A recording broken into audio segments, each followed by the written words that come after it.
Yeah, good evening. Just want to take a moment in reflection from last weekend was Dr. Martin Luther King Jr.'s birthday. We got a day off of work on Monday, day off from school, and I really, probably for the first time in a few years, really did some reflection, listened to some speeches from Dr. King. And then this past Friday, there was a round table with Connect, the men's round table at checkout. Y'all need to follow Quentin Walcott and check out Q's Instagram page and get down with that Connect men's circle. But in the men's circle, it was interesting. All the brothers, about a dozen brothers who were over 50, including myself, said the exact same thing in their reflections of Dr. King. Well, they started the same way. Then obviously people had different experiences, but we all started with saying when we were younger, in our late teens or 20s, we got caught up in the King versus Malcolm X thing, and everybody was attracted to the Malcolm X, the masculinity, the pose at the window with the assault rifle in hand and by any means necessary. And people, including myself, embarrassed to say, thought Dr. Martin Luther King was soft, a punk with the nonviolence stuff. And it wasn't until I was much older and other brothers shared similar thoughts. After becoming a husband, after becoming a father, after turning 50 years old, and reflecting how much courage it took to be nonviolent in the face of such cruelty and hatred, from the systems of this country, from the citizens and systems of this country. It's weird. I've taught high school for 29 years, and I always tell students, if somebody's messing with you or threatening with you, come tell the teacher, tell myself, tell the administrator, walk away, don't get involved in silly fights, the dumb stuff, step away, be the bigger person.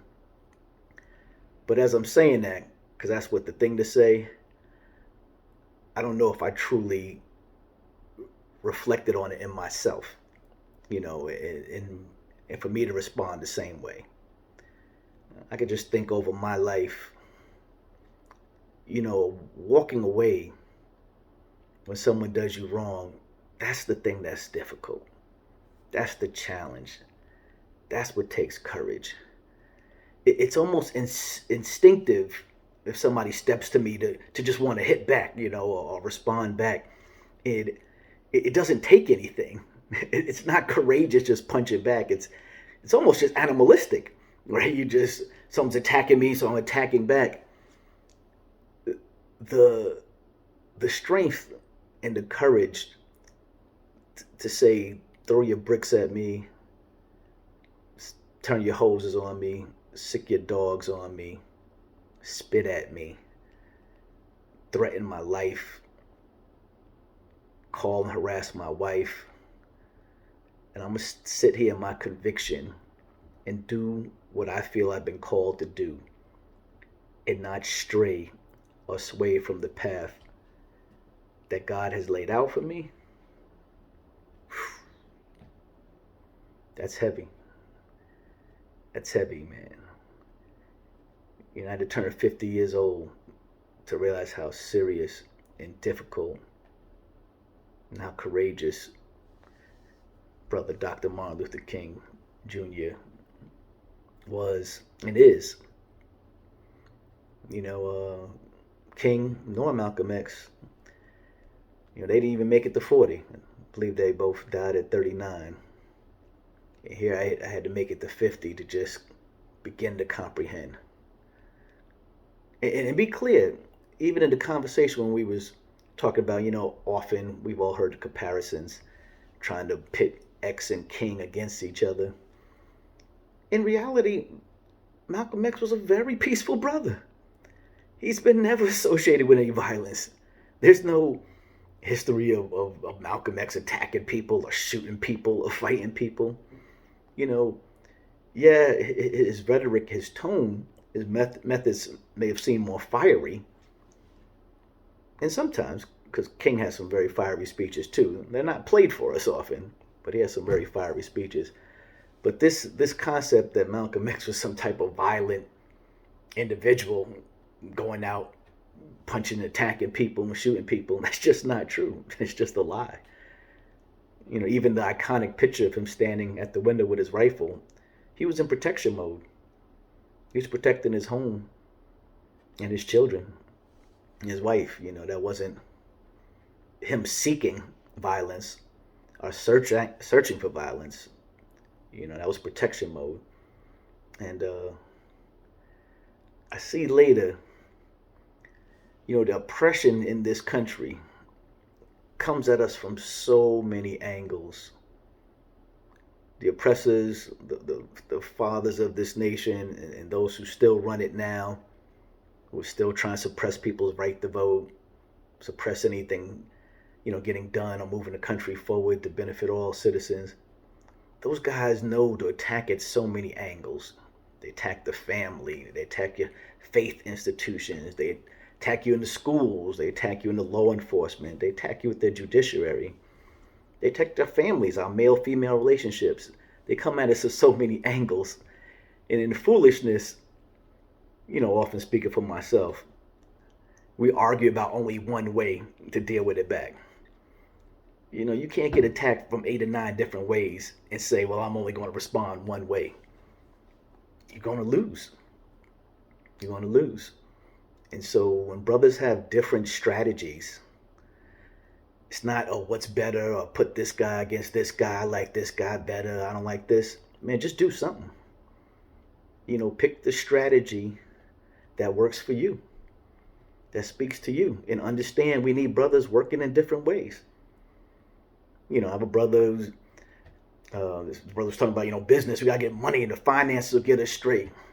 That's important for sure. But a lot of our brothers, if our minds are so screwed up that we'll get online to buy sneakers, but we won't get online to vote, I don't know what a bunch of money's going to do. You know, I've heard some brothers say, we got to get the spirit right. You know, we got to go to church and we need to pray to God and all that. Not mocking that. Super important. Faith is important. Before we even enslaved and they brought our ancestors in here, faith was a huge part of our existence. But man, we need more. We've had churches, you know, you just think about that. Even in slavery, they let us, our ancestors, go to church on Sunday. So clearly they didn't think that was the threat to redemption. You know, just think of the things they allowed us to do in slavery. You know, maybe party once a month, play some music, go to church once a week. If they thought those things were a threat, our oppressors, the slave masters, you know, they would have never allowed us to do it. So we need more. And not that any of these things I'm saying are not important. I'm just saying we need more.